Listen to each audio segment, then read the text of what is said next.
లేవి కాండాన్ని ఎవరైతే స్పష్టంగా లోతుగా అర్థం చేసుకుంటారో వాళ్ళకి ప్రభువైన యేసుక్రీస్తు వారి సిలువ అర్థమవుతుంది. ఈరోజు క్రైస్తవులతో వచ్చిన సమస్య ఏంటంటే ప్రభువైన యేసుక్రీస్తు వారి సిలువ ఏంటో తెలియనటువంటి క్రైస్తవులు తయారయ్యారు. ప్రభువైన యేసుక్రీస్తు వారి సిలువను అర్థం చేసుకున్న వాళ్ళే క్రైస్తవులు. ప్రభువైన యేసుక్రీస్తు వారి సిలువకి తగినట్టుగా ప్రవర్తించే వాళ్ళే క్రైస్తవులు. ప్రభువైన యేసుక్రీస్తు వారి సిలువ కొరకు తమ్మును తాము సిలువ వేసుకునే వాళ్ళే నిజమైన క్రైస్తవులు. ఎప్పుడు ప్రభువైన యేసుక్రీస్తు వారి సిలువ అర్థమవుతుంది మనకి? లేవియ కాండం స్పష్టంగా అర్థమైనప్పుడే ప్రభువైన యేసుక్రీస్తు వారి సిలువ మనకి అర్థమవుతుంది. మీకు అర్థమయ్యే భాషలో చెప్తాను. మనం ఎలిమెంటరీ స్కూల్లో ఎల్కేజీలో లేకపోతే 1వ తరగతిలో ఆలు దిద్దుతాం. ఆ ఈ అని దిద్దుతాం కదా. ఎవరైతే ఈ ఎలిమెంటరీ లెసన్స్ ఈ ఆలు ఈలు ఏబిసిడ్లు 1, 2 ఇవి నేర్చుకుంటారో వాళ్ళే తర్వాత ఏ పుస్తకాన్నైనా చదవగలుగుతారు. ఎందుకని? ఎలిమెంటరీ లెసన్స్ మీద ఎంత పట్టుంటే తర్వాత హైయర్ ఎడ్యుకేషన్లో అంత బాగా రాణిస్తాం. ఎలిమెంటరీ విషయాల్లో అవగాహన లేకపోతే, బేసిక్స్ లేకపోతే మనం చదవలేం కదా. మనకు అంత బాగా చదువు రాదు కదా, అర్థం చేసుకోలేం కదా. చాలామంది టీచర్లు అంటూ ఉంటారు, వీళ్ళకు బేసిక్స్ కూడా లేవండి అని తిడుతూ ఉంటారు, కోప్పడుతూ ఉంటారు. ఎవరికైతే బేసిక్స్ ఉంటాయో వాళ్ళు మాత్రమే రాణిస్తారు చదువులో. లేవియ కాండం అన్నది బేసిక్స్ అనమాట, యేసు ప్రభు సిలువను అర్థం చేసుకోవడానికి. లేకపోతే ప్రభువైన యేసుక్రీస్తు వారి ప్రాణత్యాగాన్ని అర్థం చేసుకోవడానికి లేవియ కాండం అన్నది ఆలు ఈలు ఏబిసిడ్లు 1, 2 ఇలా ఎలిమెంటరీ లెసన్స్ అనమాట. ఈరోజు క్రైస్తవులతో వచ్చిన సమస్య ఏంటంటే సిలువ మీద ఉన్న యేసు ప్రభు కాకుండా అద్భుతాలు చేసిన యేసు ప్రభు, ఆశ్చర్యకార్యాలు చేసిన యేసు ప్రభు, స్వస్థతలు చేసిన యేసు ప్రభు, భోజనం పెట్టిన యేసు ప్రభు, ఈ యేసు ప్రభు అర్థమవుతున్నాడు తప్ప సిలువ మీద ప్రాణం పెట్టిన యేసు ప్రభు అర్థం కావట్లేదు. అది వచ్చిన సమస్య. యేసు ప్రభు కొన్ని వేల మందికి భోజనం పెట్టే సామర్థ్యం ఉన్నప్పుడు, యేసు ప్రభు కుష్ఠరోగులు సైతం శుద్ధులుగా చేసేటువంటి శక్తి ఉన్నప్పుడు, ప్రభువైన యేసుక్రీస్తు వారు ఎలాంటి రోగాన్నైనా బాగు చేసేటువంటి శక్తి ఆయన దగ్గర ఉన్నప్పుడు, చివరికి చనిపోయిన వ్యక్తిని సైతం సమాధి నుంచి బయటకు తీసుకువచ్చేంత సామర్థ్యం కలిగిన యేసు ప్రభు సిలువలో ఎందుకు ప్రాణం పెట్టాలి అంటే, వీటన్నింటికంటే ప్రభువైన యేసుక్రీస్తు వారి సిలువ అన్నది శ్రేష్టమైంది, లేదా వీటన్నింటికి కిరీటం ప్రభువైన యేసుక్రీస్తు వారి సిలువ. మనిషిలో 2 భాగాలు ఉంటాయండి.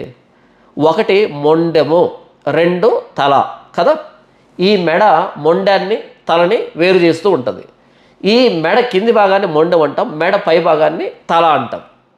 ఈ మొండెం మీద తల లేకపోతే ఏంటి ఉపయోగం? యేసు ప్రభు చేసినటువంటి ఈ అద్భుతాలు కానీ, సూచక్రియలు కానీ, మహత్కార్యాలు కానీ, ఆయన మొత్తం మినిస్ట్రీ అంతా మొండెం అనుకుంటే, ప్రభువైన యేసుక్రీస్తు వారి సిలువ త్యాగం, ఆ ప్రాణత్యాగం తల. ఈరోజు క్రైస్తవులు మొండెం దగ్గర ఆగిపోయారు కానీ తలను చూడటం లే. ఇన్ని శక్తి సామర్థ్యాలు ఉన్న ప్రభువైన యేసుక్రీస్తు వారు ఎందుకని సిలువలో మేకులతో బిగించబడ్డాడు? ఎందుకని కొరడాలతో కొట్టబడ్డాడు? ఎందుకని పిడిగుద్దులు తిన్నాడు? ఎందుకని ఉమ్మి వేయించుకున్నాడు? ఎందుకని అంత శ్రమను అనుభవించాడు ఆయన? ఆ సిలువ త్యాగాన్ని అర్థం చేసుకోవడానికే ఈ మిగిలినటువంటి కార్యక్రమాలన్నీ చేస్తాడు ఆయన. ఇంత శక్తి సామర్థ్యం ఉన్నా సరే నేను ఎందుకు సిలువను ఎక్కుతున్నాను అంటే, నేను సిలువ ఎక్కకపోతే మీ అసలు జబ్బు పాపం పోదు, మీ అసలు సమస్య పాపం పోదు. మీరు వేటినైతే సమస్యలు అనుకుంటున్నారో వాటన్నిటి నేను చేశాను నా 3.5 సంవత్సరాల కాల పరిచర్యలో.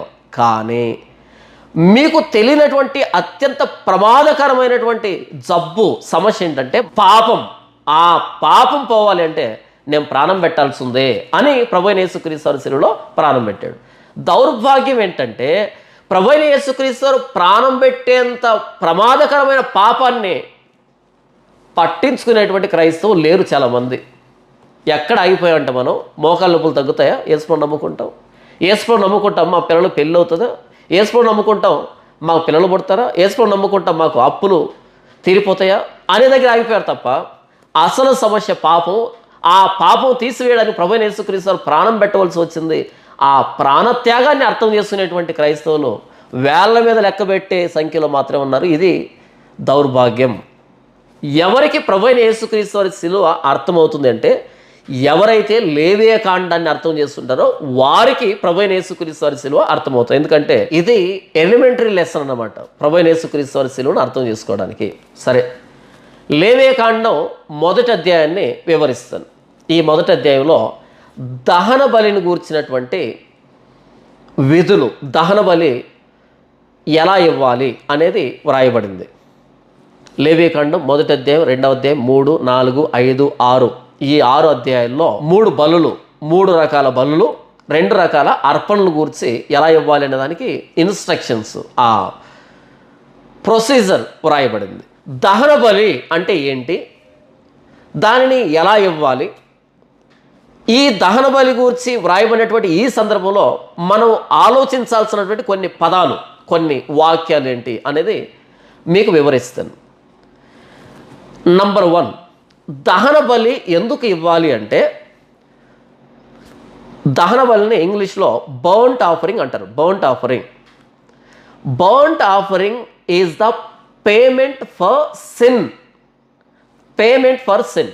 పేమెంట్ అంటే మనం కట్టాల్సింది కదా. మనం ఏదో వస్తువు తీసుకున్నాం, పేమెంట్ చేయాలి కదా, వాళ్ళకు డబ్బు కట్టాలి కదా. అలాగే పాపం చేసిన వ్యక్తి దేవుడికి కట్టాల్సినటువంటి రుసుము, సొమ్ము, ఆ పేమెంటే బర్న్ట్ ఆఫరింగ్. లేదా నేను దేవునికి లోబడి ఉన్నాను, దేవుడికి విధేయునిగా ఉన్నాను, దేవుని గౌరవిస్తున్నాను అనేదానికి నేను చేసేటువంటి కార్యక్రమమే దహన బలి. దహన బలి అంటే జంతువుని పూర్తిగా దహించడం, బూడిదయ్యేంత వరకు కాల్చడం బలిపీఠం మీద. ఇది ఎలా జరుగుతుంది అంటే, ఈ మొదటి అధ్యాయంలో 3 దహన బలుల గురించి వ్రాయబడ్డాయి. ఒకటే దహన బలి 3 సార్లు దాని గురించే వ్రాయబడింది. ఎలాగంటే, మీరు దహన బలిగా గోవుల్లో ఏదైనా తీసుకొని వస్తే, గోవులు అంటే ఎద్దు కానీ కోడిదోడు కానీ ఇలా ఉంటాయి కదా, పెద్ద పెద్ద జంతువులు ఉంటాయి కదా. ఈ గోవులలో అంటే ఎద్దు కానీ కోడిదోడు కానీ వీటిలో మీరు కనుక దహన బలిగా తీసుకొస్తే ఎలాంటి ప్రొసీజర్ ఫాలో అవ్వాలి అనే దానికి 3వ వచనం నుంచి 9వ వచనం వరకు వ్రాయబడింది డీటెయిల్గా. 10వ వచనం నుంచి 13వ వచనం వరకు లేదు, గొర్రెల్లో నుండి తీసుకుని వస్తే అంటే పొట్టేలు కానీ మేకను కానీ తీసుకుని వస్తే ఎలాంటి ప్రొసీజర్ ఫాలో అవ్వాలి దహన బలిలో అనే దానికి వ్రాయబడింది. 14వ వచనం నుంచి 17వ వచనం వరకు మీరు కనుక పక్షుల్లో దహన బలిగా తీసుకుని వస్తే, ఏదైనా ఒకదాన్ని పక్షుల్లో తెల్లగొవ్వను కానీ పౌరాన్ని కానీ తీసుకుని వచ్చినప్పుడు ఎలాంటి ప్రొసీజర్ ఫాలో అవ్వాలి అనే దానికి స్పష్టంగా రాయబడింది. అంటే లేవియకాండం మొదటి అధ్యాయం మొదటి వచనం, 2వ వచనం, ఈ 2 వచనాల్లో ఇంట్రడక్షన్ మీరు దహన బలిగా తీసుకొని రావాలి అంటే అని ఇంట్రడక్షన్ ఉంటాయి కదా, ఆ ఇంట్రడక్షన్. 3వ వచనం నుంచి 9వ వచనం వరకు కోడెదొన్ను కానీ ఎద్దును కానీ దహన బలిగా తెస్తే ఎలాంటి నియమావళి ఉంటుంది. 10వ వచనం నుంచి 13వ వచనం వరకు పొట్టేలు కానీ మేకపోతులు కానీ తీసుకొని వస్తే ఎలా దహన బలి అర్పించాలి. 14వ వచనం నుంచి 17వ వచనం వరకు తెల్లగొవ్వను కానీ పావురు పిల్లను కానీ తీసుకొని వచ్చినప్పుడు ఎలా దహన బలిగా అర్పించాలి. అంటే ఒకే దహన బలి వేరు వేరు జంతువుల విషయంలో ఎలా అర్పించాలి అనే దానికి మొదటి అధ్యాయం స్పష్టంగా వివరించింది. దహన బలి ఎందుకు ఇవ్వాలి ఇంతకీ? అది పాపానికి ప్రాయచిత్తం. ప్రాయచిత్తం అంటే మీకు అర్థం కావడం చెప్తాను. మీరు బస్సు ఎక్కారు, ప్రయాణం చేస్తున్నారు, టికెట్ తీసుకోలేదు, లేదా తీసుకున్నా సరే ఎక్కడో పోగొట్టుకున్నారు. స్క్వాడ్ ఎక్కింది, చెకింగ్కి వచ్చారు, మీ దగ్గర టికెట్ లేదు. అప్పుడు వాళ్ళు ఏం చేస్తారు? ఫైన్ వేస్తారు. ఫైన్ అంటే మీరు పోగొట్టుకున్న దానికో లేకపోతే తీసుకోని దానికో మనం చెల్లించాల్సినటువంటి రుసుము, డబ్బు అంటే ప్రాయచిత్తం. ఫైన్ అంటే ప్రాయచిత్తం అని, జరిమానా కదా. అలాగే పాపం చేసిన వ్యక్తి దేవుని క్షమాపణ అడుగుతూ, ప్రభువా నేను పాపం చేశాను, ఇదిగో పాపానికి ప్రాయచిత్తం అని దహన బలిని అర్పిస్తాడు, జంతువును పూర్తిగా దహిస్తాడు. ఇక్కడ ఇంకో విషయం మీకు అర్థం కావాలి. అదేంటండి, ఎందుకు జంతువునో పక్షినో ఎందుకు ప్రాణం తీయాలి అనంటే, పాపం అనేది ప్రాణాంతకమైంది. పాపానికి వచ్చే జీతం మరణం. పాపం దేన్ని కోరుకుంటుంది? మరణాన్నే కోరుకుంటుంది. ఏదైనా తోటలో దేవుడు ఆదాము హవ్వలతో ఈ పండు తినకండి అన్నాడు. దేవుని ఆజ్ఞను అతిక్రమించారు. ఏం జరిగింది? మరణాన్ని కొని తెచ్చుకున్నారు కదా. మనమంతా అందుకే చస్తున్నాం కదా. పాపానికి వచ్చే జీతం మరణం. పాపానికి వచ్చే జీతం మరణం. చాలామంది పాపాన్ని చిన్నదనుకుంటారు. నేనేం చేశానండి, చిన్న అబద్ధం, చిన్న మోసం, చిన్న తప్పు అని అనుకుంటారు కదా. పాపం అన్నది చాలా పెద్దది, ప్రాణాంతకమైనది. ప్రాణాన్నే కోరుకుంటుంది అది, మరణాన్ని కోరుకుంటుంది అది. మంచి చెడ్డల తెలివినిచ్చే ఆ వృక్ష ఫలాన్ని తెంపారండి, తీసుకొని తిన్నారు. అంత మాత్రం దానికే చనిపోవాలన్నా? మానవ జాతి అంతా చనిపోతుంది కదా. పాపం చిన్నది కాదు, చాలా పెద్దది. పాపం చిన్నది కాదు, చాలా పెద్దది. అది చేసేటప్పుడు తెలియదు, కానీ దాని తాలూకు పర్యవసానాల్ని అనుభవించేటప్పుడు తెలుస్తుంది అది ఎంత పెద్దదో పాపం అనేది. బహుశా ఈ వీడియో చూస్తున్నటువంటి మీలో చాలామంది ఇప్పటికే పాపాల్లో ఉండొచ్చు, పాపం చేస్తూ ఉండొచ్చు. పాపం చేసేటప్పుడు పాపం ఎంత పెద్దదో తెలియదు ఎవరికి. పాపపు తాలూకు పర్యవసానాలు వస్తాయి, అప్పుడు తెలుస్తుంది అది ఎంత పెద్దదో. ఒక చిన్న తప్పు అనుకుంటారు, అది మొత్తం జీవితాన్ని బలి తీసుకుంటుంది. ఆ చెట్టు పండుని తెంపి తిన్నారు. ఆదాము హవ్వలు ఇరువురు తిన్నారు, ఏం కాలే. కాసేపటికి వాళ్ళిద్దరికీ తాము దిగంబరులు అని తెలిసింది. ఒకరి నుంచి ఒకరు శరీరాన్ని దాచిపెట్టుకోవాల్సిన పరిస్థితి వచ్చింది. ఇంతకు వాళ్ళిద్దరు ఎవరు? భార్యాభర్తలు. ఒకే శరీరం వాళ్ళిద్దరూ, ఒకే శరీరం. ఆదాము నుండే హవ్వ వచ్చింది కదా, ఒకే శరీరం, భార్యాభర్తలు. భార్యాభర్తనే ఒకరినొకరు చూసుకోలేని పరిస్థితి. అలాంటి అపరాధ భావం వచ్చింది. తర్వాత మరణం వచ్చింది. ఆ రోజు నుంచి నంబర్ స్టార్ట్ అయింది. 930 సంవత్సరాలు బ్రతికాడు ఆదాము. నంబర్ 930కి వచ్చి ఆగిపోయింది, చనిపోయాడు. ఆ పండును తెంపి తింటే ఇంత పెద్ద శిక్ష. దేవుని మాటను అతిక్రమించడం పాపం, ఆ పాపానికి వచ్చే జీతం మరణం. బహుశా ఇప్పటికే మీరు చేసినటువంటి చిన్న తప్పు అనుకున్నారు కదా, ఎంజాయ్మెంట్ అనుకున్నారు కదా, ఎంటర్టైన్మెంట్ అనుకున్నారు కదా, జీవితంలో ఇది కూడా చేయకపోతే ఎందుకంటే జీవితం అని అనుకున్నారు కదా. ఆ పాపాలు పట్టి పీడించడం మీరు అనుభవిస్తున్నారు లేదా? అనుభవించకపోతే భవిష్యత్తులో అనుభవిస్తారు. ఎవరిని పాపపు తాలూకు పర్యవసానాలు విడిచిపెట్టవు. ఎందుకంటే పాపం అంటే దేవుని ఆజ్ఞను అతిక్రమించడం. పాపం అన్నది చాలా పెద్దది. పాపం మరణాన్ని కోరుకుంటుంది. పాపం ఏం కోరుకుంటుంది? మన చావునే కోరుకుంటుంది, అంతే. దానికి కావాల్సింది చావే. ఎందుకు దేవుడు దహన బలిగా జంతువుల్ని, పక్షుల్ని ఇమ్మన్నాడు అంటే పాపం అనేది ఎంత పెద్దదో తెలియాలి. పాపం మరణాన్ని కోరుకుంటుంది తప్ప ఇంకో దాన్ని ప్రత్యామ్నాయంగా అడగదు. నేను పాపం చేశాను, పాపం ఏం కోరుకుంటుంది? నా చావును కోరుకుంటుంది. అయితే దేవుడు ఒక వెసలుబాటు కల్పిస్తున్నాడు. మీరు పాపం చేస్తున్నప్పుడు పాపం మీ చావును కోరుకుంటుంది. మీరు చచ్చిపోయారనుకో నరకమే. కానీ నేను ఒక వెసలుబాటు ఏం చేస్తున్నాను అంటే మీరు దహన బలిని అర్పించండి. ఇప్పుడు దహన బలి గురించి ఆలోచిద్దాం. నేను పాపం చేశాను, దేవుని దగ్గరికి దహన బలిగా ఒక కోడెదోడును తీసుకొని వచ్చాను, ఒక ఎద్దును తీసుకొని వచ్చాను, వయసులో ఉన్నటువంటి ఎద్దును తీసుకొచ్చాను. తీసుకొచ్చి ఆ ప్రత్యక్ష గుడారం దగ్గర యాజకుని సమక్షంలో, ప్రధాన యాజకుని సమక్షంలో నా చేతిని, కుడి చేతిని దాని తల మీద ఉంచుతాను. అంటే అర్థం ఏంటంటే నా పాపం అన్నది దాని మీదకి వెళ్ళిపోయింది, ట్రాన్స్ఫర్ అయింది. నా పాపం అన్నది దాని మీదకి వెళ్ళింది, సింబాలిక్గా దాని మీదకి నా పాపం వెళ్ళింది. అంటే అది ఇప్పుడు పాపంగా చేయబడింది. పాపం ఏం కోరుకుంటుంది? మరణాన్నే కోరుకుంటుంది. అప్పుడు యాజకుడు దాన్ని వధిస్తాడు, దాన్ని నరుకుతాడు. అలా వధించి దాని రక్తాన్ని పల్లెంలో పడతాడు. ఆ రక్తాన్ని ఆ బలిపీఠపు 4 కొమ్ముల మీద ప్రోక్షిస్తాడు. 4 కొమ్ముల మీద ఆ రక్తాన్ని ప్రోక్షిస్తాడు. తర్వాత ఆ వధించబడినటువంటి ఆ పశువు చర్మాన్ని ఒలుస్తారు మిగిలినటువంటి యాజకులు. ఈ సమయంలో యాజకుని కుమారులు ఏం చేస్తారు అంటే బలిపీఠం మీద కట్టెలు పేరుస్తారు, అగ్ని రాజబెడతారు. ఆ పశువు అవయవాలన్నీ తీసి ఒక్కొక్కటిగా ఆ కట్టెల మీద పేరుస్తారు. ఈ తలని, ఆ పశువు క్రొవ్వుని ఆ కట్టెల మీద పేరుస్తారు. దాని ఆంత్రాలని, కాళ్ళని, అంటే దాని ప్రేగుల్ని, కాళ్ళని శుద్ధి చేస్తారు, నీళ్ళతో కడుగుతారు. వాటిని తీసుకొచ్చి ఆ కట్టెల మీద పేరుస్తారు. అంటే మొత్తంగా పశువు శరీరాన్ని అంతటిని అవయవాలుగా విడదీసి ఈ కల్మషతో ఉన్నటువంటి పొట్ట ప్రేగుల్ని కడిగి వాటిని కూడా పెట్టి, అంటే మొత్తంగా శరీరాన్ని అంతటిని ఆ కట్టెల మీద పెట్టి కాలుస్తారు.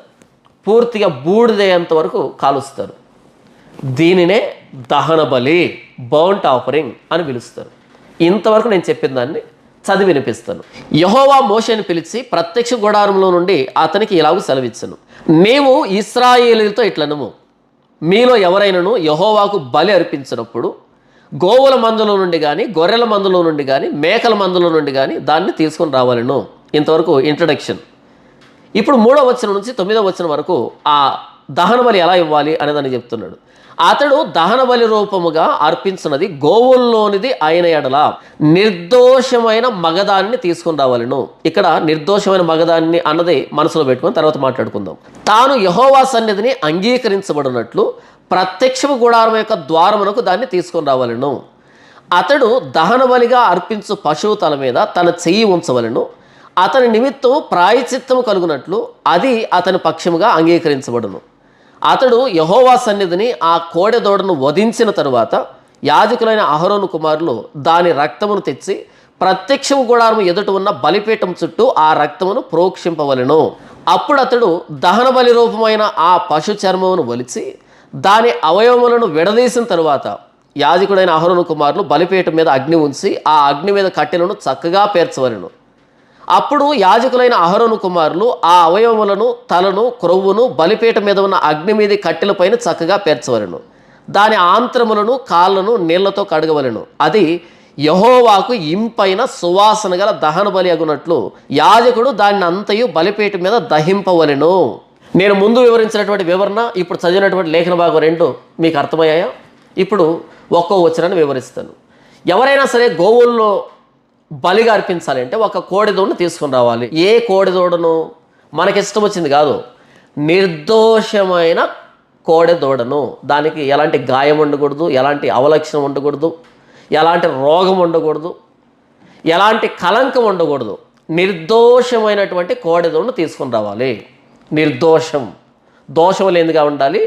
అప్పుడు నీ దోషం దాని మీదకి పంపబడాలి. దానికి దోషం ఉండకూడదు. దోషం లేని దాన్ని తీసుకుని వచ్చినప్పుడు నీ దోషం దాని మీదకి వెళ్ళాలి. దానికి దోషం ఉందా అంటే అది నీ దోషమై ఉండాలి తప్ప దానికి దోషం ఉండకూడదు. నిర్దోషమైంది తీసుకొని రావాలి. వయసులో ఉన్నది, పుష్టిగా ఉన్నది, ఆరోగ్యంగా ఉన్నదని తీసుకొని రావాలి. ప్రభువైన యేసుక్రీస్తు వారు ఆయన పుట్టుకలో పాపం లేదు, ఆయన జీవితంలో పాపం లేదు. ఆయన నిర్దోషి, నిష్కల్మషుడు, పాపంలో చేరక ప్రత్యేకంగా ఉన్నవాడు కదా. ఆ నిర్దోషమైన దేవుని గొర్రెపిల్ల మీదకి నా పాపాలు పోయాయి. నేను పాపిని, కానీ నిర్దోషమైన దేవుని గొర్రెపిల్లైన ప్రభువైన యేసుక్రీస్తు వారి మీదకి నా పాపాలు ట్రాన్స్ఫర్ చేయబడ్డాయి. నేను ముందే చెప్పాను కదా, లేవే కాండాన్ని అర్థం చేసుకున్న వాడికే ప్రభువైన యేసుక్రీస్తు వారి శిలువ త్యాగం అర్థమవుతుంది. దహనబలిగా అర్పించే పశువు నిర్దోషంగా ఉండాలి. నంబర్ 2, అతడు అంగీకరించబడినట్లు అనేటువంటి పదం రాయబడింది అక్కడ. మనం బలి అర్పించడం మాత్రమే కాదు, ఆ బలిని దేవుడు అంగీకరించాలి. ప్రభువైన యేసుక్రీస్తు వారు ఆయన శిలువ మీద ప్రాణం పెట్టి తిరిగి లేచాడు కదా. ఆయన తిరిగి లేచాడంటే అర్థం ఏంటంటే ఆయన అంగీకరించబడ్డాడు, ఆయన బలియాగం అంగీకరించబడింది అని అర్థం. ఒకవేళ ప్రభువైన యేసుక్రీస్తు వారు తిరిగి లేవకపోయి ఉంటే ఆయన అంగీకరించబడలేదు కాబట్టి మన పాపాలు ఇంకా నిలిచే ఉన్నాయి అని అర్థం. ప్రభువైన యేసుక్రీస్తు వారు 3వ దినాన తిరిగి లేచాడు కాబట్టి ఆయన అంగీకరించబడ్డాడు. ప్రత్యక్ష గుడారంలో ప్రతి సంవత్సరం ప్రాయచిత్తార్థ దినం ఒకటి ఉంటుంది, ది డే ఆఫ్ అటోన్మెంట్ అని. ఆ రోజు ప్రధాన యాజకుడు అతి పరిశుద్ధ స్థలంలోకి వెళ్తాడు. ఆ అతి పరిశుద్ధ స్థలంలోకి వెళ్ళినప్పుడు ప్రధాన యాజకుడు మరలా తిరిగి వస్తే, సజీవంగా వస్తే, అప్పుడు దేవుడు ఆ బలిని అంగీకరించాడు అని, అలా ఇశ్రాయేలు పాపాలు పోయాయని. ఒకవేళ ప్రధాన యాజకుడు ఆ అతి పరిశుద్ధ స్థలంలో చచ్చిపోయాడు అనుకో, దాని అర్థం దేవుడు ఆ బలిని అంగీకరించలేదు, ఇశ్రాయేలు పాపాలు పోలేదు అని అర్థం. అలాగే ప్రభువైన యేసుక్రీస్తు వారు 3వ దినాన మృత్యుంజయుడిగా తిరిగి లేచాడు అంటే దేవుడు ప్రభువైన యేసుక్రీస్తు వారు అర్పించిన బలిని అంగీకరించాడు. అంటే ప్రభువైన యేసుక్రీస్తు వారి దగ్గరికి వస్తే మన పాపాలు పోయాయి అనేదాని గుర్తు. నిర్దోషమైన పశువును తీసుకుని రావాలి. అంగీకరించబడేటట్టుగా దేవుడు చెప్పిన విధానంలో వెళ్తే దేవుడు అంగీకరిస్తాడు. మన ఇష్టం వచ్చినట్టుగా తీసుకుని వెళ్తే దేవుడు అంగీకరించడు. హేబేలు దేవుడు చెప్పిన విధానంలో, దేవుడు కోరుకున్న విధానంలో బలిని తీసుకుని వెళ్ళాడు, దేవుడు అంగీకరించాడు. అదేంటంటే దేవుడు చెప్పినట్టుగా లేదే, దేవుడు చెప్పి ఉండకపోయి ఉంటే వీళ్ళకి బలి అర్పించాలనే విషయం కూడా తెలిసేది కాదు. మనం దేవుడికి ఇచ్చేటువంటి బలి అంగీకరించబడాలి, ఇది ప్రాముఖ్యం. చాలామంది బలి అర్పిస్తారు, అంటే ఇప్పుడు కాదు, అంటే ఆ బలినే ఇప్పుడు మనం రకరకాల అర్పణలకు మనం అన్వయించుకుంటే మనం ఇవ్వడం కాదు ముఖ్యం, దేవుడు దాన్ని అంగీకరిస్తున్నాడా లేదా అన్నదే ముఖ్యం. దేవుడు కోరుకున్న విధంగా, దేవుడు అడిగిన విధంగా, దేవుడు ఆమోదించే విధంగా మనం చేసినప్పుడే దేవుడు అంగీకరిస్తారు తప్ప నేను ఇంత చేసేసాను, అంత చేసేసాను, ఇంత ఇచ్చాను, అంత ఇచ్చానంటే కుదరదు. దేవుడు తీసుకోవాలి కదా. మీ పాస్టర్ గారు తీసుకోవచ్చు, కానీ దేవుడు తీసుకోవాలి కదా. దేవుడు దేన్నైతే కోరుకున్నాడో అలా ఇవ్వాలి, మీరు అంగీకరించబడినట్లు. ఇంకో పదాన్ని మనం ఆలోచిస్తే, అతడు దహన బలిగా అర్పించు పశువు తల మీద తన చెయ్యి ఉంచవలెను, అతని నిమిత్తం ప్రాయచిత్తము కలుగునట్లు అది అతని పక్షంగా అంగీకరించబడును. ప్రాయచిత్తం, అతని పక్షంగా ప్రాయచిత్తముగా అంగీకరించబడినట్లు. ప్రాయచిత్తం అంటే టు కవర్ లేదా టు అటోన్మెంట్, మన పాపాన్ని మూసివేయడం, మన పాపాన్ని తీసివేయడం, అది ప్రాయచిత్తం. అంటే దాని రక్తం మన పాపాన్ని కప్పివేస్తుంది, మన ప్రాణానికి బదులుగా దాని ప్రాణాన్ని దేవుడు అంగీకరిస్తాడు, అది ప్రాయచిత్తం. అంటే ఎవరైతే దహన బలిగా ఆ పశువుని తీసుకుని వస్తున్నారో వాళ్ళు వారి కుడి చేతిని దాని తల మీద పెట్టాలి. అంటే నా పాపాలని ఈ జంతువు మీద నేను పంపిస్తున్నాను, నా పాపాలకి ఇది ప్రతినిధిగా చనిపోబోతుంది, నా ప్రాణానికి బదులుగా దీని ప్రాణాన్ని అంగీకరించు ప్రభువా అని ప్రభువును వేడుకోవడం. ప్రభు అయిన యేసుక్రీస్తు వారి సిలువను అంగీకరించడం అర్థం ఏంటంటే ఈ సిలువ నా కోసమే జరిగింది అని ఒప్పుకోవడం. ఈరోజు చాలామంది ప్రభు అయిన యేసుక్రీస్తు వారి సిలువ దగ్గరికి రారు, అభిమానులుగానో ప్రేక్షకులుగానో ఇలా ఉంటారనమాట. యేసు అంటే మాకు కూడా ఇష్టమే, మేము కూడా చర్చికి వెళ్తాం, మేము కూడా గుడ్ ఫ్రైడేకి, ఈస్టర్కి, క్రిస్మస్కి వెళ్తూ ఉంటాం, కేకులు తింటాం, ఇలాంటి మాటలు మాట్లాడుతుంటారు తప్ప యేసు ప్రభువుని అంగీకరించడం అంటే ఆయన సిలువ దగ్గరకు వచ్చి ఈ సిలువ నా కోసమే జరిగింది అని ఒప్పుకోవాలి. దీన్నే ఆ పశువు తల మీద చేయబెట్టడం అంటారు. ఆ పశువుని తీసుకుని వచ్చి దాని మీద చేయబెట్టకపోతే, నా పాపాలు దాని మీద పోకపోతే నేను ఆ బలిని అంగీకరించినట్టు కాదు, నాకు సంబంధం ఉండదు. అప్పుడు నేను చేయబెట్టాలి, తర్వాత దాన్ని వధించాలి. అలాగే యేసు ప్రభు సిలువ దగ్గరికి వచ్చి ఈ సిలువ నా కోసమే జరిగింది, ఆ ప్రభు అయిన యేసుక్రీస్తు వారు కాల్చిన రక్తం నా కోసమే, ఈ సిలువ నాది అని ఒప్పుకోవడం ద్వారా ప్రభు అయిన యేసుక్రీస్తు వారి ప్రాణత్యాగాన్ని మనకు ఓన్ చేసుకుంటున్నాం, ఆయన జీవాన్ని మనం తీసుకుంటున్నాం, ఆయన రక్షణని, పరిశుద్ధతని, నీతిని మనం తీసుకుంటున్నాం అని అర్థం. మన పాపాన్ని ఆయన మీద వేసి ఆయన నీతిని, పరిశుద్ధతని, రక్షణ మనం తీసుకున్నాం అని అర్థం. తర్వాత ఇక్కడ మనం ఆలోచించవలసినటువంటి ఇంకో లేఖన భాగం ఏంటంటే, ఎప్పుడైతే దాన్ని వధిస్తాడో ఆ అవయవాలన్నింటినీ విడదీసి ఆ బలిపీఠ మీద పేర్చాలి యాజకులు. ఒకసారి ఆలోచించండి, నేను చెయ్యి మోపినటువంటి ఆ పశువు నా కళ్ళెదురుగానే వధించబడి, నా కళ్ళెదురుగానే అవయవాలుగా విడదీయబడి, నా కళ్ళెదురుగానే ఆ కట్టెల మీద పేర్చబడి దాన్ని దహిస్తూ ఉన్నప్పుడు నాకేం అర్థం కావాలంటే, నేను చేసిన పాపం ఇంత భయంకరమైందా? ఒకవేళ దేవుడు తానే ఈ మార్గాన్ని ఇవ్వకపోయి ఉంటే, ఈ వెసలుబాటుని కల్పించకపోయి ఉంటే, ఏ వెసలుబాటు? ఈ దహన బలి అనే వెసలుబాటుని దేవుడు కల్పించి ఉండకపోయి ఉంటే, నేను చేసిన పాపానికి నేను ఇలా విడదీయబడాలన్నా, నేను ఇలా చంపబడాలన్నా, నేను ఇలా దహించబడాలన్నా? అదే కదా నరకం అంటే. భూమి మీద ప్రభు అయిన యేసుక్రీస్తు వారి ప్రాణత్యాగాన్ని అంగీకరించకుండా చచ్చామనుకో, ఈ పశువుని ఎలాగైతే బలిపీఠం మీద దహించారో అలా యుగయుగాలు నరకంలో కాలాలి. అదే నరకం అంటే. ఎవడైతే ఆ బలిపీఠ దగ్గరకు వస్తాడో, ఆ పశువు తల మీద చేయబెట్టి అది కారణం చూస్తాడో, వాడికి అర్థం కావాల్సిన విషయం ఏంటంటే, దేవుడు ఒక వెసలుబాటు ఈ బలి రూపంలో కల్పించాడు కాబట్టి నేను తప్పించబడ్డాను, ఇది బలి అయిపోయింది. ఒకవేళ దేవుడు ఈ వెసలుబాటు కల్పించకపోయి ఉంటే నేను ఇలా కాలాలి నరకంలో అనేది అర్థమవుతుంది. ఎవరైతే ప్రభు అయిన యేసుక్రీస్తు వారి సిలువ దగ్గరికి వచ్చి పాపాలు ఒప్పుకుంటారో వారు రక్షించబడతారు. ఎవరైతే ప్రభు అయిన యేసుక్రీస్తు వారి సిలువ త్యాగాన్ని అంగీకరించరో, యేసు ప్రభు ఉదయం మొదలుకొని మధ్యాహ్నం 3 గంటల వరకు ఆయన ఎర్రటి ఎండలో భరించాడు కదా, ఆ శ్రమ అనుభవించాడు కదా, ఆ వేడిని సహించాడు కదా, భరించాడు కదా, ఓర్చుకున్నాడు కదా. ఆ ప్రభు అయిన యేసుక్రీస్తు వారిని వెక్కిరిస్తే యుగయుగాలు నరకంలో కాలాలి, ఆ పశువు గాలినట్టుగా యుగయుగాలు కాలాలి. ఇది దహన బలి అంటే. పాపానికి వచ్చే జీతం మరణం. తమాషా అనుకుంటున్నారా? చాలామందికి ప్రభు అయిన యేసుక్రీస్తు వారి సిలువ అంటే వెర్రితనంగా అనిపిస్తుంది. ప్రస్తుతానికి జేబు నిండా డబ్బు ఉంది కదా, ప్రస్తుతానికి ఒంటి నిండా ఆరోగ్యం ఉంది కదా, శక్తి ఉంది కదా, ప్రస్తుతానికి అనుభవించడానికి అందమైన ప్రపంచం ఉంది కదా, అలాగే అనిపిస్తుంది, వెర్రితనంగానే అనిపిస్తుంది. రోజులు వస్తాయి మిత్రమా, రోజులు మారుతాయి. ఎక్కడి నుంచి అక్కడికి గెంతుతున్న నీవు అడుగు తీసి అడుగు పెట్టాలంటే భయపడే రోజులు వస్తాయి. కాళ్ళు వణుకుతాయి, చేతులు వణుకుతాయి, దుర్దినాలు వస్తాయి. ఏ రూపంలో వస్తాయి తెలియదు. ఇప్పుడు వెర్రితనంగా అనిపించింది కదా, రేపు నరకంలో కేకలు వేయాలి. అయ్యో, నా ఇంటి దాకా వచ్చిన సువార్తని కాదనుకున్నానే, వెర్రితనంగా భావించానే, నా చుట్టుపక్కల ఉన్న వెర్రి వాళ్ళందరూ మాటలు విని మత ప్రచారం అనుకున్నానే, కాదే, నా రక్షణ నిమిత్తమై దేవుడు నా ఇంటి గడప దాకా పంపిస్తే వాళ్ళని అవమానించానే, వెర్రి కూతలు కూశానని ఆ రోజు వెర్రి కేకలు వేయాలి నరకంలో. ఎవడైతే నాశనానికి వెళ్తున్నాడో వాడికి ప్రభువైన యేసుక్రీస్తు వారి సిలువ వెర్రితనం, కానీ రక్షించబడుతున్న మనకి దేవుని శక్తి అని రాయబడింది. దేవుడే కల్పించిన వెసలుబాటు ప్రభువైన యేసుక్రీస్తు వారి సిలువ ఈ ప్రపంచానికి. నీతిమంతులు లేడు, ఒక్కడు లేడు, అందరం పాపులమే, ఏ భేదము లేదు, అందరం పాపం చేస్తున్నాం. నీ పాపాన్ని నా దగ్గర దాచిపెట్టచ్చు, నా పాపాన్ని మీ కంటికి నేను దాచిపెట్టచ్చు, కానీ దేవుని కంటికి దాచిపెట్టగలమా? లేదే. కాబట్టి ఈ పాపపు ప్రపంచంలో ప్రభువా నేను పాపినని క్షమాపణ వేయడానికి దేవుడే కల్పించిన వెసలుబాటు, ఏకైక మార్గం ప్రభువైన యేసుక్రీస్తు వారి సిలువ. మన పాపానికి ఏకైక పరిష్కారం ప్రభువైన యేసుక్రీస్తు వారి సిలువ. కాబట్టి ఈ కులాలను బట్టు, మతాలను బట్టు, ప్రాంతాలను బట్టు ఎవడో ఇచ్చేటువంటి ఆ ముష్టి డబ్బు కోసమని కక్కుర్తిపడి ప్రభువైన యేసుక్రీస్తు వారి సిలువను చాలామంది వెక్కిరిస్తున్నారు, కానీ అర్థం చేసుకోవట్లేదు. కానీ ప్రభువైన యేసుక్రీస్తు వారి సిలువ దగ్గరికి వచ్చి అంగీకరించకపోతే నిత్యనాశనం. బైబిల్లో స్పష్టంగా రాయబడింది, మీరు సర్వలోకానికి వెళ్ళి సర్వ సృష్టికి సువార్త ప్రకటించండి, నమ్మి బాప్తిసం పొందిన వాడు రక్షింపబడతాడు, నమ్మని వానికి శిక్ష విధించబడుతుంది అని. భయపెట్టడంలే నరకముందని, భవిష్యత్తు చెప్తున్నాం. అదేంటంటే యేసుప్రభువును నమ్ముకోకపోతే నరకమేనా? మరి వింజామలతో విసురుతారు ఏంటి?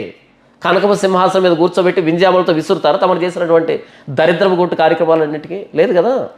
వ్యభిచారం చేసావు, దొరికావు, పోలీసులు ఏం చేస్తారు? పోలీస్ స్టేషన్లో పట్టు పాన్పు మీద పడుకోబెట్టి వింజామలతో విసురుతారా? చెలికత్తులు వచ్చి మసాజ్ చేస్తారా? లేదు కదా. కోటింగ్ డిఫరెంట్గా ఉంటుంది కదా. దొంగతనం చేస్తూ పట్టుబడ్డావు, ఏంటి పరిస్థితి? మోసం చేస్తూ పట్టుబడ్డావు, ఏంటి పరిస్థితి? స్కామ్ చేస్తూ దొరికిపోయావు, ఏంటి పరిస్థితి? పోలీసులు కానీ కోర్టులు కానీ ఎవిడెన్సెస్ కావాలి. దేవుడికి ఎవిడెన్స్ అక్కర్లేదు కదా. అంతరంగంలో ఉన్న దురాలోచనలు కూడా పాపంగానే పరిగణిస్తాడు కదా ఆయన. దురాలోచనలు గలవాడిని నేరస్తుడని ఆయన తీర్పు తీర్చును అని బైబిల్ ఉంది కదా. ఒక స్త్రీని మోహపు చూపు చూస్తేనే అప్పుడే వాని హృదయంలో వ్యభిచారం వేసుకో చెప్పాడు కదా. కాబట్టి దేవుడికి సాక్ష్యాధారాలు అక్కర్లే.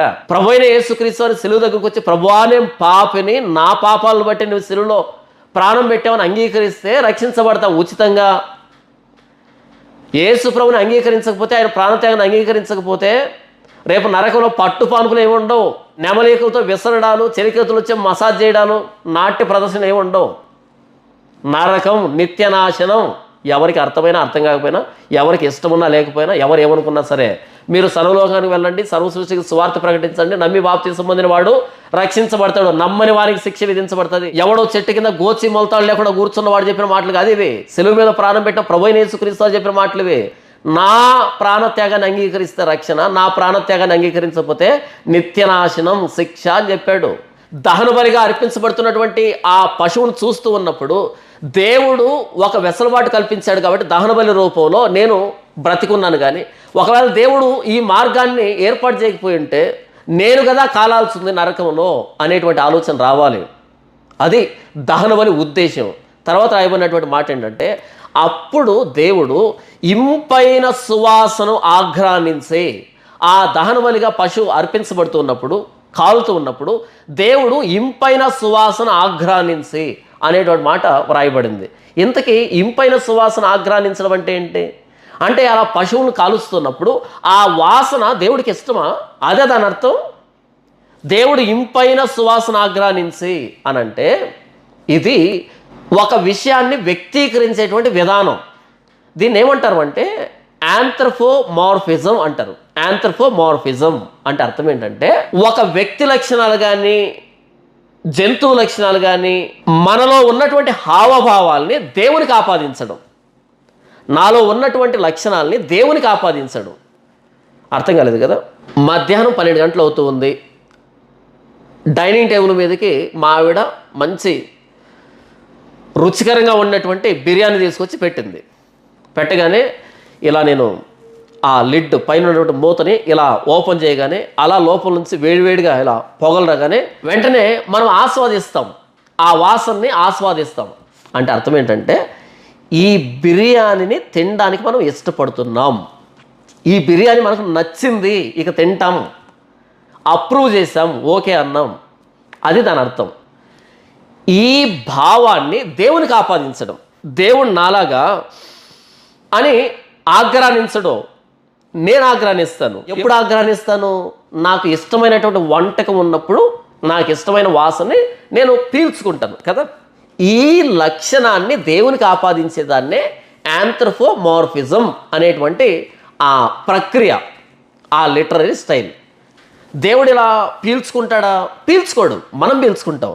ఎప్పుడు పీల్చుకుంటాం? అది ఇష్టమైనప్పుడు. అంటే ఎప్పుడైతే దహన బలిగా మనం అర్పిస్తున్నామో ఆ ప్రాసెస్ని దేవుడు ఆమోదిస్తున్నాడు అని అర్థం. అంతేగాని వీళ్ళు ఇక్కడ తగలబెడుతున్నప్పుడు పైన దేవుడు అలా పీల్చుకుంటున్నాడు, ఆ వాసన అంటే ఇష్టమని కాదు. మనం ఇష్టపడిందనే పీల్చుకుంటాం కదా, అలాగే దేవుడు దీన్ని ఇష్టపడుతున్నాడు. దేన్ని ఇష్టపడుతున్నాడు? దీన్ని తగలబెట్టడం కాదు. దేన్ని ఇష్టపడుతున్నాడు అంటే ఒక వ్యక్తి పాపం చేసినప్పుడు దేవుని దగ్గరికి వచ్చి, ప్రభువా నేను పాపిని, నా పాపానికి ప్రాయశ్చిత్తం చేయండి, ఇదిగో నా పాపానికి ప్రతిగా దీన్ని అంగీకరించండి, ఇక మీదట నేను పాపం చేయను అనేటువంటి ఈ స్వభావాన్ని, ఈ ఆలోచన విధానాన్ని దేవుడు అప్రూవ్ చేస్తున్నాడు. అది దాని అర్థం. ఇంపైన సువాసన ఆగ్రహించడం అంటే ఆ వాసన పీల్చుకోవడం కాదు, ఆ హోల్ ప్రాసెస్ని దేవుడు అప్రూవ్ చేస్తున్నాడు. ఈ హోల్ ప్రాసెస్ అన్న దేవునికి నచ్చింది. ఏమి నచ్చింది? దాన్ని నరకడము, తగలబెట్టడం కాదు. నేను పాపిని, నా పాపానికి శిక్ష మరణం, నేను నరకంలో కాలాలి, ప్రభువా నా పాపాన్ని క్షమించు, నా పాపాన్ని ఈ నిర్దోషమైన దాని మీద మోపుతున్నాను, నా పక్షాన దీన్ని అంగీకరించండి, ఇక మీద నేను పాపం చేయను. ఈ హోల్ ప్రాసెస్ని దేవుడు అప్రూవ్ చేశాడు, అంగీకరించాడు. దీన్ని మనకు అర్థమయ్యేటువంటి భాషలో ఇంపైన సువాసన దేవుడు ఆఘ్రానిస్తున్నాడు అనేటువంటి యాంథ్రోపోమార్ఫిజం అనేటువంటి ఆ ప్రక్రియ ద్వారా దేవుడు ఇక్కడ మనకి వ్రాయిస్తున్నాడు. నేను ఎందుకు ఇక్కడ నిలవబడి చెప్తున్నాను అంటే, చాలామంది చదువు తక్కువ ఉంటుంది. ఒక గ్రంథాన్ని, ఒక టెక్స్ట్ని, ఒక డాక్యుమెంట్ని చదువుతున్నప్పుడు, అందులోనూ ఏన్షియంట్ డాక్యుమెంట్ చదువుతూ ఉన్నప్పుడు, అందులోనూ దేవుడికి సంబంధించినటువంటి ఒక టెక్స్ట్ మనం చదువుతూ ఉన్నప్పుడు అందులో వాడబడినటువంటి ప్రక్రియలు ఏంటి, రచనా శైలులు, ఆ లిటరరీ స్టైల్స్ ఏంటి, ఆ ప్రక్రియ ఏంటి అనే ఇంకిత జ్ఞానం కూడా ఉండదు కొంతమందికి. చదువు తక్కువ కదా, తెలియదు పాపం. గట్టిగా అంటే 10th పాస్ అయింటారు, అది కూడా 30 మార్కులు బిట్టు చూపించుంటే ఎవరో 1-2 ఏబీసీలు చెప్పింటే పాస్ అయింటారు. లేకపోతే ఆ ఇంటర్మీడియట్లో ఆ ప్రాక్టికల్స్లో దాంట్లో దీంట్లో మార్కులు వేసుంటే అలా పాస్ అయింటారు. అలా తెలుగులో ఉంది కదా అని అలా చదివేసి, చూసారా దేవుడు ఇలా ఇంపైన సువాసన ఆగ్రహించాడంటే ఆ వాసన అంటే దేవుడికి ఇష్టమంటని ఆరాకొరా మెదడేసుకుని మాట్లాడుతూ ఉంటారు. ఇది ఒక లిటరరీ స్టైల్, ఇది ఒక ప్రక్రియ, యాంథ్రోపోమార్ఫిజం. మీరు గూగుల్లో సెర్చ్ చేయండి. యాంథ్రోపోమార్ఫిజం అంటే ఒక జంతువు లక్షణాలు కానీ మానవుల లక్షణాలు కానీ దేవునికి ఆపాదించడం. అంటే దేవుని మనం అర్థం చేసుకోవాలంటే మన లక్షణాలని ఆయనలో పెట్టి మనం అర్థం చేసుకుంటాం. అలా ఇంపైన సువాసన దేవుడు ఆగ్రహించాడు అంటే ఈ హోల్ ప్రాసెస్ని, ప్రభువా నేను పాపిని అని దేవుని దగ్గరకు వచ్చి దేవుని నియమించినటువంటి ఆ వెసలుబాటును వాడుకునేటువంటి ఈ విధానం అన్నది దేవుడు అంగీకరించాడు. దేవుడు చెప్పిన విధానంలో ఈ వ్యక్తి చేశాడు కాబట్టి అది ఇంపైన సువాసన ఆగ్రహించడం అంటే. ఇంతవరకు నేనేం చెప్పాను అంటే, గోవుల్లో నుండి ఎవరైనా దహన బలిగా అర్పించినప్పుడు దానికి చేయవలసినటువంటి దాన్ని 3వ వచనం నుంచి 9వ వచనం వరకు నేను చదివి వినిపించాను. ఇప్పుడు 10వ వచనం నుంచి 13వ వచనం వరకు పొట్టేలను కానీ మేకపోతును కానీ అర్పించినప్పుడు ఏం చేయాలి, ఎగ్జాక్ట్గా ఇదే ఉంటుంది, కొంచెం తేడా ఉంటుంది. అంతా ఇదే, కొంచెం కొంచెం వెంట్రుక మందాన్ని తేడా ఉంటుంది. దాన్ని చూద్దాం. అంటే ఇక్కడేమి యాడ్ చేస్తాడు అంటే ఉత్తర దిక్కున దాన్ని వధించాలి అనేది యాడ్ చేస్తాడు. ఉత్తర దిక్కున అనేది ఒక వెంట్రుక మందాన కొంచెం తేడా వస్తుంది. చదివి వినిపిస్తాను. దహన బలిగా అతడు అర్పించినది గొర్రెల యొక్క కానీ మేకల యొక్క కానీ మందల్లోనిది అయిన ఎడల అతడు నిర్దోషమైన మగదాన్ని తీసుకుని వచ్చి బలిపీఠము ఉత్తర దిక్కున యెహోవా సన్నిధాన్ని వధించవలెను. యాజకులకు అహరోను కుమారులు బలిపీఠం చుట్టూ దాని రక్తమును ప్రోక్షింపవలెను. దాని అవయవములను, దాని తలను, క్రొవ్వును విడదీసిన తర్వాత యాజకుడు బలిపీఠం మీద ఉన్న అగ్ని మీద కట్టెల పైన చక్కగా పేర్చవలెను, దాని ఆంత్రములను కాళ్ళను నీళ్లతో కడుగవలెను.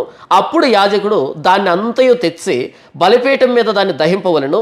అది దహన బలి, అనగా యెహోవాకు ఇంపైన సువాసన గల హోమము. చూసారా, పైన కోడెదోడు విషయంలో ఏం చెప్పాడో అదే వచ్చింది ఇక్కడ. కాకపోతే ఉత్తర దిక్కును వధించాలి అనేటువంటిది కొత్తగా యాడ్ అయింది ఇక్కడ. ఇప్పుడు 14వ వచనం నుంచి 17వ వచనం వరకు పక్షుల్లో ఎవరైనా దహన బలి తీసుకొని వస్తే, అంటే కోడిదోడిని ఎవరు తీసుకొని వస్తారంటే బాగా డబ్బున్న వాళ్ళు తీసుకొస్తారు. కోడిదోడు అంటే పెద్దది కదా, పెద్దది. ఇప్పుడంటే వ్యవస్థ మారిపోయింది లేండి. ఎలా మారిపోయింది? పెద్ద వాటిని తినేది 2, 3 తింటారు, అంటే కొలత కోలు తింటారు. ఆ ఎద్దుల్ని, గేదెల్ని, ఈ బీఫ్ని తినేదంతా తక్కువ కొలస్తులు. ఏది మన భారతదేశంలో మేము కులం ఉంది కాబట్టి మేము పొట్టేళ్ళని, మేకలు తింటాము అనేటట్టుగా రివర్స్ అయిందనమాట మన భారతదేశంలో. వాస్తవానికి ఆ రోజుల్లో పెద్ద జంతువు ఎక్కువ విలువ, చిన్న జంతువు తక్కువ విలువ, అలా ఉండేది. కాబట్టి కోడెదోడిని ఎవరు తీసుకొస్తారంటే ధనవంతులు తీసుకొని వస్తారు. వాళ్ళకంటే కొంచెం తక్కువ స్థాయిలో వ్యక్తులు ఉంటారు కదా, వాళ్ళు పొట్టేళ్ళను, మేకను తీసుకొని వస్తారు. వాళ్ళకంటే ఇంకా ఆర్థిక స్తోమత తక్కువగా ఉండే వ్యక్తులు ఉంటారు కదా, వాళ్ళు పక్షుల్లోటివి తీసుకొని వస్తారు. ఏం తీసుకురావాలి? పక్షుల్లో తెల్ల గొవ్వను కానీ లేకపోతే పావురాన్ని కానీ తీసుకుని వస్తారనమాట. అప్పుడు ఆ తెల్ల గొవ్వను లేదా పావురాన్ని ఏం చేస్తారు అంటే మెడను తుంచుతారు. మెడను తుంచి ఆ రక్తాన్ని బలిపీఠపు ఆ అడుగు భాగాన పిండుతారు. తర్వాత ఆ ఈకల్ని వాటన్నిటిని తీసివేసి లోపల ఉన్నటువంటి ఆ మలాన్ని, ఆంత్రాలను మొత్తం తీసి ఈ బూడిద పడేసే చోట పడేస్తారు. తర్వాత రెక్కల సందులో దాన్ని చీల్చి, అంటే పూర్తి కాకుండా సగం రెక్కల సందులో చీల్చి దాన్ని బలిపీఠం మీద పెట్టి మొత్తం దహిస్తారనమాట. ఇది పక్షులకు సంబంధించినటువంటి దహన బలి. దీన్ని చదివి వినిపిస్తాను. అతడు యెహోవాకు దహన బలిగా అర్పించినది పక్షి జాతిలోనిదైన ఎడల తెల్ల గొవ్వల్లో నుండి కానీ పావుర పిల్లల్లో నుండి కానీ తేవలేను. యాజకుడు బలిపీఠం దగ్గర దాన్ని తీసుకుని వచ్చి దాని తలను త్రుంచి బలిపీఠం మీద దాన్ని దహించవలెను. దాని రక్తమును బలిపీఠం పక్కన పిండవలెను. మరియు దాని మలముతో దాని పొట్టను ఊడదీసి బలిపీఠపు తూర్పు దిక్కున బూడిదను వేయ చోట దాన్ని పారవేయవలెను. అతడు దాని రెక్కల సందును దాన్ని చీల్చవలెను కానీ అవయవ విభాగములను విడతీయకూడదు. యాజకుడు బలిపీఠం మీద, అనగా అగ్ని మీది కట్టెల పైన దాన్ని దహింపవలెను. అది దహన బలి, అనగా యెహోవాకు ఇంపైన సువాసన గల హోమము. లేవియకాండం 1వ అధ్యాయం 1వ వచనం నుంచి 17వ వచనం వరకు మొత్తాన్ని నేను చదివి వినిపించాను. ఇందులో కోడెదోడిని ఎలా దహన బలిగా అర్పించాలి, పొట్టేలను లేదా మేకపోతుని ఎలా దహన బలిగా అర్పించాలి, పక్షి జాతిలో తెల్లగొవ్వను కానీ పావురాన్ని కానీ ఎలా దహన బలిగా అర్పించాలి మొత్తంగా చెప్పాను. దహన బలి ఎందుకు అర్పిస్తాం దేవుడికి? Payment for sin. బౌంట్ offering is the payment for sin. పాపానికి ప్రాయశ్చిత్తం. అది నిర్దోషమైందే, నేను దోషిని, నా దోషాలు దాని మీదకి పంపించి నా పక్షాన అది అంగీకరించబడేటట్టుగా, నా పక్షాన ప్రాయశ్చిత్తం జరిగేటట్టుగా దాన్ని దేవునికి దహన బలిగా అర్పిస్తాను. దేవుడు ఈ మనసుని, ఈ పద్ధతిని ఇలా నేను తగ్గించుకొని, నేను పాపిలను ఒప్పుకొని అక్కడికి వచ్చి దేవుని సన్నిధిలో పశ్చాత్తాపడ్డం అన్నది దేవుడు మెచ్చినప్పుడు ఆ బలిని అంగీకరిస్తాడు. అలా నేను నిర్దోషిని అవుతాను. దేవుడు అంగీకరించాడు కాబట్టి నిర్దోషిని అవుతాను. నేను స్వతహాగా నిర్దోషిని కాదు, దేవుడు పెట్టిన మార్గంలో వచ్చి దేవుణ్ణి ఆశ్రయించాను కాబట్టి ఈ విధానంలో దేవుడు నన్ను నిర్దోషిగా చేశాడు అనే దానికి దహన బలి. ఎవరైతే ప్రభు అయిన యేసుక్రీస్తు వారి దగ్గరకు వచ్చి యేసు ప్రభుని తమ సొంత రక్షకుడిగా అంగీకరిస్తారో వాళ్ళు ఏం చెప్తున్నారు అంటే, నేను పాపిని, నా కొరకే ప్రభు అయిన యేసుక్రీస్తు వారిని శిలువలో బలి చేసినటువంటి దేవుని నేను గౌరవిస్తున్నాను, ప్రభు అయిన యేసుక్రీస్తు వారి ప్రాణత్యాగాన్ని నేను అంగీకరించడం ద్వారా దేవుడిచ్చేటువంటి ఉచితమైన రక్షణ నేను పొందుకుంటున్నాను. ఒకవేళ ప్రభు అయిన యేసుక్రీస్తు వారు అర్పించబడి ఉండకపోయి ఉంటే నాకు పాప క్షమాపణ లేదు. ప్రభు అయిన యేసుక్రీస్తు వారు నా పక్షాన ప్రాణం పెట్టాడు, నా దోషం ఆయన మీదకి వెళ్ళింది, నా అతిక్రమ క్రియలను బట్టి ఆయన గాయపరచబడ్డాడు, నా దోషాలను బట్టి ఆయన నలగొట్టబడ్డాడు, నా సమాధానార్థమైన శిక్ష ప్రభు అయిన యేసుక్రీస్తు వారి మీద పడింది అని ఒప్పుకోవడమే ప్రభు అయిన యేసుక్రీస్తు వారి శిలువను అంగీకరించడం. ఎలాగైతే ఆ రోజు దహన బలి అర్పించారో, నరకం నుంచి తప్పించుకున్నారో, అలాగే ప్రభు అయిన యేసుక్రీస్తు వారిని అంగీకరించడం ద్వారా నరక శిక్షను తప్పించుకుంటున్నాం. మన పాపాల విషయమై ప్రాయశ్చిత్తం చేసుకుంటున్నాం. పాపం అన్నది మీరు అనుకున్నంత చిన్నది కాదు, పాపం అన్నది మీరు అనుకున్నంత సుఖమైంది కాదు, పాపం అన్నది ప్రాణాంతకమైంది అని దహన బలి ద్వారా దేవుడు మనతో మాట్లాడుతున్నాడు. ప్రియమైన సహోదరుడా, సహోదరి, నువ్వు ఏ పరిస్థితిలో ఉన్నావో, ఎలాంటి పాపంలో ఉన్నావో, బహుశా నువ్వు పాపాన్ని చిన్నదనుకుంటున్నావేమో, ఎవరు చూడట్లేదు ఏమవుతుందిలే అనుకుంటున్నావేమో. ఆ పాపం నేను విడిచిపెట్టదు. పాపం మరణాన్ని కోరుకుంటుంది, నీ మరణాన్ని కోరుకుంటుంది. అయితే మనం చేసిన పాపాలన్నింటికి ప్రభువైన యేసుక్రీస్తు వారు తాను శిలువలో ప్రాణం పెట్టవలసి వచ్చింది. ఇప్పుడే మోకరించి ఆ ప్రభువైన యేసుక్రీస్తు వారిని క్షమాపణ వేడు. ప్రభువా, నా పాపాల కోసం నేను శిలువలో ప్రాణం పెట్టావు, ఈ పాపం నుంచి నన్ను విడిపించు అని ప్రభువైన యేసుక్రీస్తు వారికి క్షమాపణ వేడు. ప్రభు నిన్ను క్షమించడానికి. ఎందుకంటే ఆయన శిలువలో భరించాడు కాబట్టి ఆ పాప శిక్షని, నీ పాప స్థితి నుంచి నిన్ను విడిపించడానికి ఆయన సమర్థుడు. నీకు నూతన జీవితాన్ని ఇవ్వడానికి ఆయన సమర్థుడు. ఇప్పుడే క్షమాపణ వేడు. లేకపోతే నీ పాపాలను బట్టి నరకంలో యుగయుగాలు దహించబడతావు, కాల్చబడతావు.